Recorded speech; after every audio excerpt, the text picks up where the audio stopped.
बिस्मिल्लाहिर्रहमानिर्रहीम। किसी साहब ने सवाल किया है कि रमशा के माना क्या होते हैं और क्या ये नाम रखा जा सकता है या नहीं।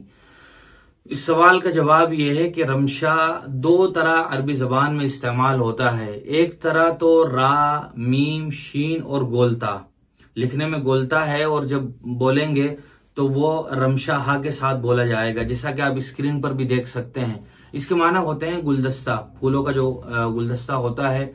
और दूसरा इसका लिखने का तरीका यह है कि रा, मीम, शीन, अलिफ मद्दा और हमजा, आप स्क्रीन पर भी देख सकते हैं। ये दोनों तरह बोला जाता है। और रमशा जो बाद में जिक्र किया गया उसका माना होता है खूबसूरत बनावट वाली कोई चीज। लिहाजा दोनों ही माना इसके बेहतर हैं। ये किसी लड़की का नाम रखना चाहें तो रख सकते हैं। अलबत्ता अगर अंग्रेजी में ये नाम लिखना हो तो इस तरह लिखा जाएगा RAMSHA और आखिर में एच भी बढ़ा दें, रमशाह, ताकि पहले माना के लिहाज से गुलदस्ते के माना हो जाएं। बहरहाल आप ये नाम रखना चाहें तो रख सकते हैं।